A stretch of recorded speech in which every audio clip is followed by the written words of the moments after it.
ፈርተሃል፣ አንተም አንቺም ፈርተሻል፣ ሁላችሁም ፈርታችኋል። በፍርሃት ውስጥ ተውጣችሁ ነው ያላችሁ። አንድ መፍትሄ ልንገራችሁ። ፍርሃት አይገዛችሁም። እንደፈራችሁ አትቀሩም። ትችላላችሁ መስራት። ዋጡበት 3 ምክንያቶችን ዛሬ እነግራችኋለሁ። ከዛ በኋላ ደግሞ ከፍርሃት እንዴት መውጣት እንደምትችሉ በዛው አያይዞ እናገራለሁኝ። በመጀመሪያ ደረጃ ላይ ሁሉም ሰው በፍርሃት ይዋጣል። ፍርሃት ምንድን ነው?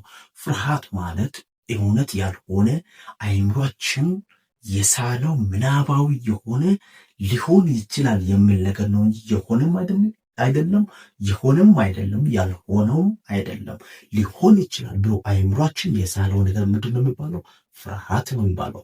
እሱ ደግሞ በሁሉም ሰው በዓለም ላይ ባለው በሁሉም ነገር ላይ አለ። እናንተ ግን ዛሬውን ከዚህ ከፍርሃት መውጣት ከፈለጋችሁ መጀመሪያ ፍርሃት ምን እንደሆነ ማወቅ አለባችሁ። ፍርሃት ምንድን ነው ካላችሁ አይምሯችን የሚስለው ምናባዊ የሆነ ያልሆነውን እንደሆነ አድርጎ ተውጣችሁ እዛው እንድትቀሩ የሚያደርግ። ለምሳሌ አንድ ቀለል ያለ ነገር ሁሉም ሰው እየተፈታተነበት ያለው ነገር ልንገራችሁ። ቢዝነስ መጀመር ይፈልጋል፣ ይፈራል። በሰው ፊት መናገር ይፈልጋል፣ ይፈራል። የሆነ ነገር ማድረግ ይፈልጋል፣ ይፈራል። ከዛስ ይተዋል። በአእምሯችን ደግሞ ምንድነው የምናስበው? ሰው በተፈጥሮ ምንድነው ካላችሁኝ ከፖዚቲቭ ይልቅ ኔጌቲቭ ነገሮችን በማሰብ ላይ ብዙ ጊዜ ይጨርሳሉ። ለምሳሌ ኔጌቲቭ ነገር ሲባል ምንድነው ካላችሁኝ ባይሳካልኝስ፣ ብከስርስ፣ ባይሆንልኝስ፣ በወድቅስ የሚሉ ነገሮችን በማሰብ ፖዚቲቭ ነገሮችን ባለማሰብ ራሳቸውን በፍርሃት ውስጥ ይወጣሉ። አንድ ነገር ልንገራችሁ፣ ከፍርሃት ለመውጣት 3 ነገሮች